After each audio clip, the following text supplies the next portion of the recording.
চলে এসেছি জীবন বিজ্ঞান 2025 এর সমস্ত চ্যাপ্টারের সাজেশন নিয়ে। চলো শুরু করা যাক। চ্যাপ্টার 1 থেকে থাকছে ট্যাকটিক, ট্রপিক এবং ন্যাস্টিক চলনের তুলনা। তারপরে থাকছে অক্সিন এবং সাইটোকাইনিন হরমোনের 3টি করে কাজ, ফিডব্যাক নিয়ন্ত্রণ কী, স্নায়ুকোষ স্নায়ুতন্ত্রের সম্পর্ক, উপযোজন কী, ক্যাটারাক্ট কী এবং অ্যাকশন ও ডেনড্রনের পার্থক্য। এটা 1 নম্বর চ্যাপ্টার।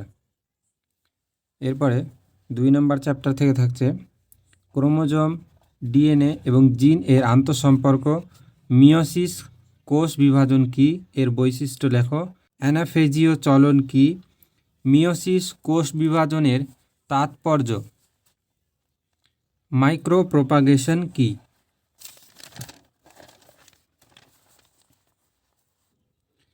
ডিএনএ আরএনএর পার্থক্য, মিয়োসিসকে হ্রাস বিভাজন কেন বলা হয়, ক্রসিং ওভার কী, স্বপরাগযোগ এবং ইতর পরাগযোগের সুবিধা অসুবিধা।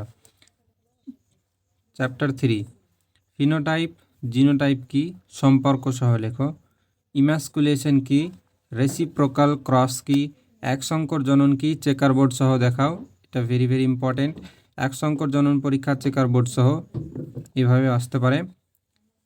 পৃথকীভবন এবং স্বাধীন বিন্যাস এর সূত্র, হিমোফিলিয়া কী, প্রকারভেদ সহ আলোচনা করো, জেনেটিক কাউন্সেলিং কী, গুরুত্ব।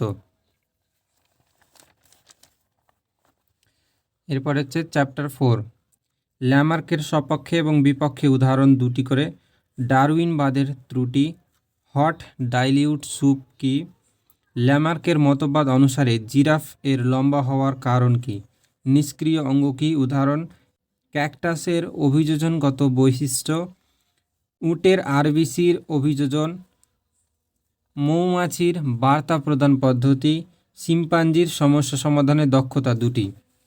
এবার হচ্ছে চ্যাপ্টার 5 নাইট্রোজেন সাইকেল এর গুরুত্ব, ইউট্রোফিকেশন কী, জলাভূমিকে প্রকৃতির বৃক্ষ বলা হয় কেন, জীববৈচিত্র্যের গুরুত্ব কী, হটস্পট কী, হটস্পট নির্ধারণের শর্ত কী, ইনসিটু এক্সিটু সংরক্ষণ কী, পার্থক্য সহ, ক্রায়ো প্রিজারভেশন কী, জীববৈচিত্র্য সংরক্ষণে জেএফএম এর ভূমিকা, অ্যামোনিফিকেশন কী, মানুষের উপর শব্দ দূষণ এর প্রভাব। এরপরে একটাই লাস্ট, ভারতের 2টি হটস্পট এর নাম এবং সেখানকার উল্লেখযোগ্য প্রাণীর নাম। সাবস্ক্রাইব করে পাশে থাকো। এরপরে অন্য সাবজেক্টের সাজেশন আসবে।